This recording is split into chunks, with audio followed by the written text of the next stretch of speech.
At last, my scientists succeeded. You were the complete solution. My brother Paul was to be upgraded first so that he could carry the infusions through the gate, but there was a setback. You're really J.C. Denton. What happened to your brother? He nearly died 2 years ago. My chief scientist, Tracer Tong, thought that he'd perfected the biomod substrate, but there were recombinant anomalies in Paul. He had to be cryogenically frozen to save his life. Luckily, you and the other subjects at last accepted complete transformation. Which is why we can pass through the gate and enter this place. That and much more. We're now ready to transform the human race. It became clear to me after the defeat of MJ-12 that the old answers to tyranny are inadequate. I needed the Helios merger in order to contemplate the problem effectively. And?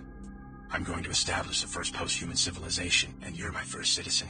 Welcome. A new civilization? That's a pretty tall order. What do you need from me? I need you to return to Cairo to rescue my brother Paul, who was seized by the Templars. Then meet me at Liberty Island, where in the ruins of an old military base there is an Aquinas node that can be used to distribute the infusion technology worldwide. Tell me more about this post-human civilization. Before the disruptions, Helios and I had many months of productive thought. Up to now, all free societies have started with one premise. Human nature is cruel, unjust, a force to be controlled. I follow you so far. The separation of powers, from Aristotle to Montesquieu, is designed purely to thwart the ambitions of individuals. How comical the West pride in its vast tangle of agencies, jurisdictions, arcane procedures. What's the alternative? Address the flaws in human nature. Make all beings truly equal in both body and mind. If you start with minds that are lucid, knowledgeable, and emotionally sound, the needs of government change dramatically. How do you control human emotions? Antidepressants? Is that freedom? Is it freedom when one child is born to poverty, a chance combination of organic materials, while the wealthy child is shaped every day of his life, enhanced genetically, trained, educated, often augmented nanotechnologically? Why not get rid of nanotech and genetic engineering, the technologies that make people different from each other? Then you go down the path of intolerance as your friend Billy did. Is human nature perfect? No.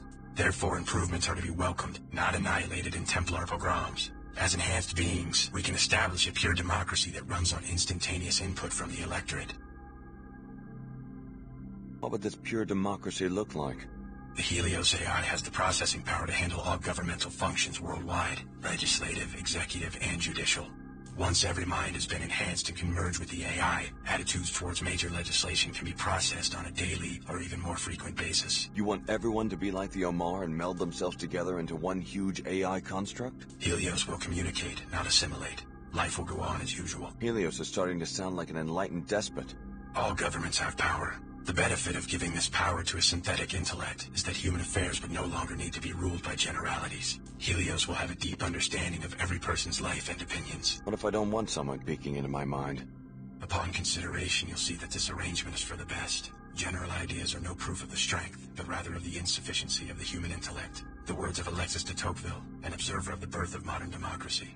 Though general ideas allow human minds to make judgments quickly, they are necessarily incomplete. So de Tocqueville noted that an all-knowing mind, the mind of God as he conceived it, would have no need for general ideas. It would understand every individual in detail and at a glance.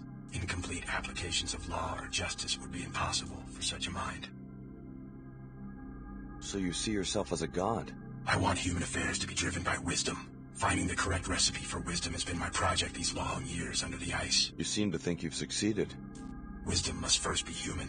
You must start with what a human sees and feels. But wisdom must also be knowledgeable, logical, and fair to billions of other beings. How much of you is a machine? Helios and I are one consciousness. No distinction is possible. You expect 10 billion people to submit to the rule of a software construct? What if some of them resist? The people will welcome true equality. Help me, Alex. You've come this far toward restoring Apostle Corps. Finish the job by rescuing my brother from the Templars in Cairo. I'll leave for Cairo as soon as I can. A helicopter followed you here. Tracer Tong sent it to pick me up from Area 51 after my infiltration of MJ-12. Ava Johnson was the pilot, an AI construct. I'm putting her at your disposal. Go back to the surface and activate the pilot beacon at the abandoned VersaLife base so that she will know where to land.